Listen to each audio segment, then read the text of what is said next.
작년 가을 서울의 한 작은 아파트 단지에서는 이상한 소문이 돌기 시작했습니다. 각각의 다른 빌라를 잇는 복도와 계단에서 한밤중마다 이상한 목소리가 들린다는 것이었습니다. 이 목소리는 낮고 조용하며 때로는 속삭이는 듯한 느낌으로 사람들의 뇌리에 박혔다고 했습니다. 그렇지만 이상하게도 어디서부터 오는 소리인지 어떤 말을 하고 있는지 정확하게 아는 사람은 없었습니다. 거기서 3개월째 지내고 있던 유미는 처음엔 그 소문에 크게 신경을 쓰지 않았습니다. 그는 밤늦게까지 일을 하고 돌아오면 방해받지 않고 깊이 잠드는 편이었기 때문이었습니다. 그러나 어느 날 새벽 2시쯤 간간히 화장실에 향한 유미는 문득 자신의 방문 너머에서 낮고 희미한 소리가 들리는 것을 느꼈습니다. 귀를 기울여도 확실히 들리지는 않았지만 분명히 누군가가 무엇인가를 말하고 있는 것 같았습니다.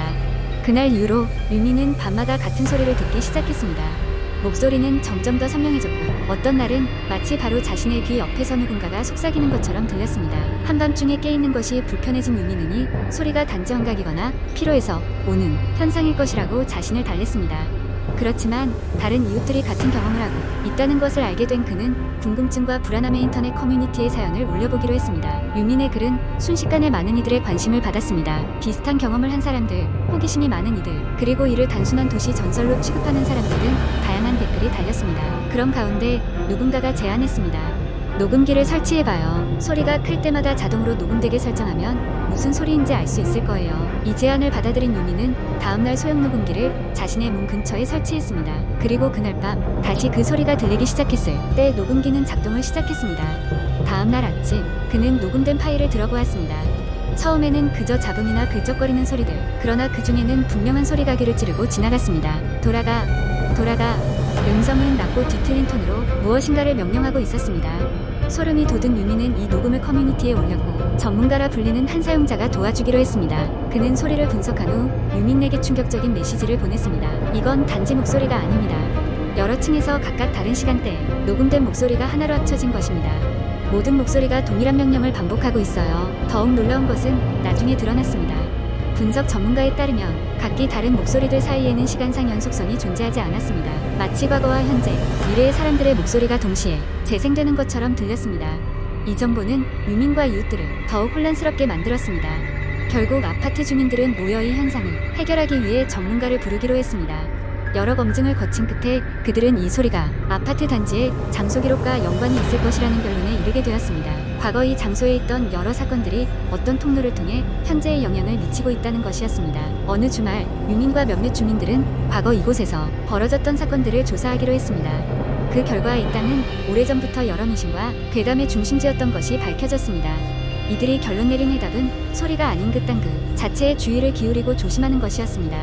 아무리 과거가 고통스러웠어도 지금의 주민들이 그 기억을 침범하지 않겠다는 다짐이 중요한 이유였으니까요. 그 후 주민들은 그 소리를 그저 지나가는 화제거리로 넘기기로 했습니다.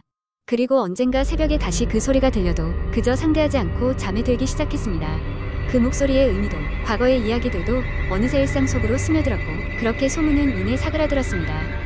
하지만 여러 해가 지나도 그 소문은 단지 아파트의 전설에 불과한 것이 되어가는 듯했습니다. 두 번째 이야기 옛날에 초기령 마을이라는 작은 시골 마을이 있었습니다. 이 마을은 산으로 둘러싸여 있고 몇 세대째 변하지 않은 고유의 전통과 역사를 가지고 있는 곳이었습니다. 전설에 따르면 마을에는 오직 보름달이 뜨는 밤에만 나타나는 푸른 여인이라는 영혼이 떠돌고 있다는 것이었습니다. 마을 사람들은 이 여인을 보게 되면 큰 재앙이 온다고 믿었기 때문에 보름달이 뜨는 밤에는 문을 걸어 잠그고 외출을 삼갔습니다. 어느 날 도시에서 한 젊은 기자가 취재를 위해 이 마을을 방문했습니다. 그는 이 전설의 진실을 밝히고자 했습니다. 마을 사람들은 그에게 친절했지만 전설에 대해 말할 때만큼은 모두 입을 다물었습니다.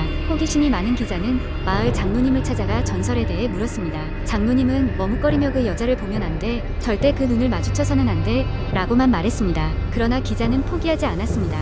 마을에서의 며칠 동안 그는 장로님 말고도 다른 사람들에게 전설에 대해 캐물었지만 돌아오는 것은 침묵뿐이었습니다. 이를 이상히 여긴 기자는 해가 저물고 보름달이 뜨는 밤 몰래 마을을 나와 숲길을 따라갔습니다.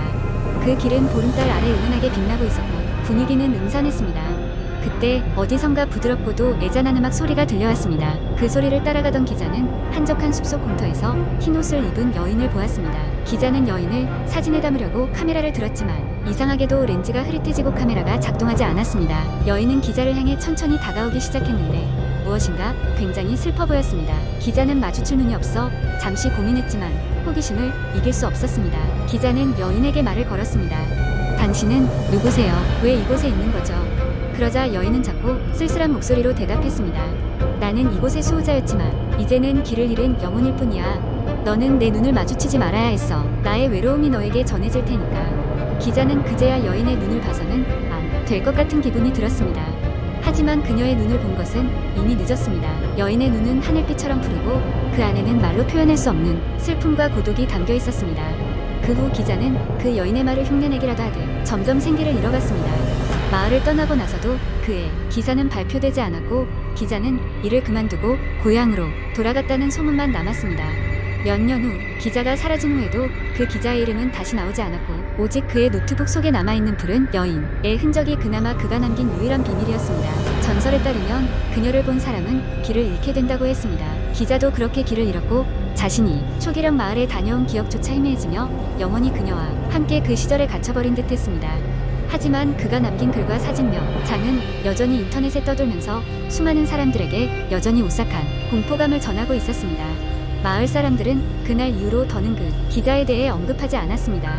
다만 보름달이 뜨는 밤이면 여전히 문을 잠그고 푸른 여인에 대해서는 이야기를 하지 않곤 했습니다. 그렇게 초기령 마을의 전설은 계속 이어져 가고 있는 것이었습니다. 세 번째 이야기. 이 이야기는 오랜 시간 동안 인터넷을 통해 전해 내려오는 많은 사람들을 소름 끼치게 했던 지하실의 소리라는 공포 썰입니다. 몇 년 전 서울 외곽의 작은 마을에서 있었던 일입니다. 이 마을에는 오래된 저택이 하나 있었습니다. 이 저택은 외지인들이 보기에도 고풍스럽고 아름답지만 그 마을 사람들에게는 꺼림칙한 장소로 여겨졌습니다. 그 이유는 바로 그 저택의 얽힌불길한 소문 때문이었습니다. 전해지는 바에 따르면 이 저택의 지하실에서는 수십 년 전 참사가 일어났다고 합니다. 저택의 첫 주인은 부유한 사업가였는데 어느 날 그의 가족이 함께 지하실로 내려갔다가 다시는 돌아오지 않았다는 것입니다. 경찰이 그들을 수색한 결과 지하실에 있던 가족들은 흔적도 없이 사라졌고 대신 기괴한 문양이 그려진 커다란 문만 발견되었습니다. 그 사건 이후 저택은 아무도 들어가려 하지 않았고 자연스럽게 버려진 상태가 되었습니다. 시간이 흘러 저택은 한 젊은 부부에게 팔렸습니다. 그들은 과거의 소문을 대수롭지 않게 여기고 집을 임대해 살기로 결정했습니다. 첫 번째 주에 모든 것이 평범하게 지나갔고 부부는 그 선택을 후회하지 않았습니다. 그러나 그들이 이사하고 두 번째 주에 접어들었을 때부터 이상한 일이 벌어지기 시작했습니다. 한밤중에 갑자기 지하실에서 음악 소리가 들려오는 것이었습니다. 음악은 어딘가 익숙하면서도 생소하게 들렸습니다. 처음에는 바람 소리겠거니 하고 무시했지만 다음 날부터는 점점 소리가 크게 들리기 시작했습니다. 남편은 더 이상 참을 수 없어 지하실로 내려가 보기로 했습니다. 깜깜한 지하실로 내려가는 계단을 따라 걷던 중 남편은 더욱 불길한 느낌에 사로잡혔습니다. 마치 누군가가 바로 등 뒤에 있는 것처럼 소름이 돋았고 음악 소리는 점점 웅장하게 울려 퍼졌습니다. 지하실 문을 열자 그는 믿을 수 없는 광경을 목격했습니다. 지하실 중앙에는 최근에 그린 것처럼 선명한 그림이 그려져 있었고 한복을 입은 사람들이 뭔가에 맞춰 춤을 추는 모습이 담겨 있었습니다. 그림은 마치 살아 움직이는 것처럼 생생했고 그 앞에는 기묘한 촛불들이 원형을 이루며 타오르고 있었습니다. 순간 부인의 비명 소리가 들렸고 남편은 급히 지하실을 빠져나와 부인을 찾아 나섰습니다. 집으로 돌아온 그는 복도에서 충격을 받고 멈춰설 수밖에 없었습니다. 부인이 바닥에 쓰러져 있었고 그 곁에는 마치 손톱으로 긁어놓은 것 같은 자국으로 가득했습니다.